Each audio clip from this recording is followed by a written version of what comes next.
People will often say, if the Palestinians wanted peace, why did they reject the 1937 Peel Commission plan by the British, which offered them 80% of the land and the Israelis only 20% of the land? This sounds like an amazing deal, doesn't it? In reality, this is a complete perversion of what the actual truth is, and any research into the history of Palestine or Israel will tell you the complete opposite. First of all, Eugene Rogan notes the solution proposed by the Peel Commission was partition. The Jews were to gain statehood in 20% of the territory of Palestine, including most of the coastline and some of the country's most fertile agricultural land, in the Jazeel Valley and the Galilee.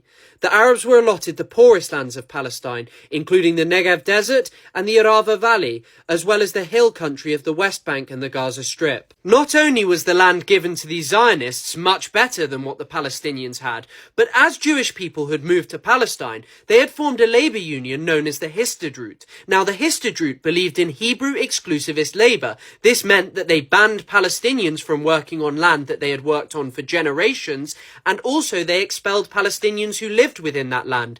This meant that many Palestinians had become unemployed, and also that Jewish society was strengthened because they had foreign capital flowing in from Keren K-Mont, or the Jewish National Fund. They were able to pay workers much higher wages than were those that were on offer to the Palestinians at the time. The Palestinian academic Ghassan Kanafani demonstrated masterfully in 1972 how this policy of exclusivist Hebrew labor had destroyed the Palestinian Arab economy. In Haifa, for example, in 1929, there were 12 Palestinian-owned soap factories. However, by 1935, this had fallen to only 4. This wasn't exactly some peaceful, wonderful time where Jewish immigration had no consequence for the Palestinian people, but rather it was a time where Palestinians were losing their livelihoods. The King Crane Commission, which was organized by the United States to look at the consequences of the Balfour Declaration, in August of 1919 stated that the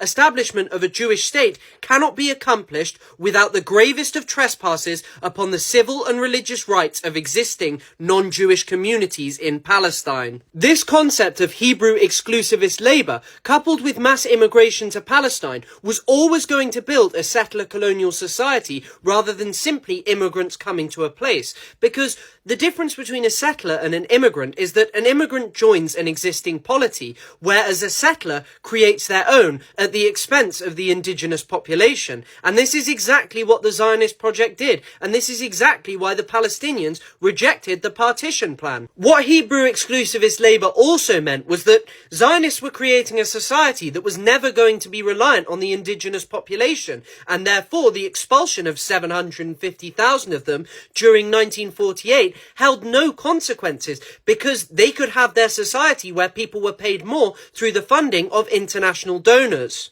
Another point which is made in On Palestine by Noam Chomsky and Ilan Pappé as a reason that the Zionist project was so willing to accept this peace deal was that David Ben-Gurion, the leader of the Zionist project at this time, was not a man who liked to show his hand, and rather he favoured a slow colonization of Palestine where small areas would be overrun with Jewish people, and it would mean that there was a high demographic, and eventually they would be annexed into Israel. And this is why they were so willing to accept such a small swathe of land.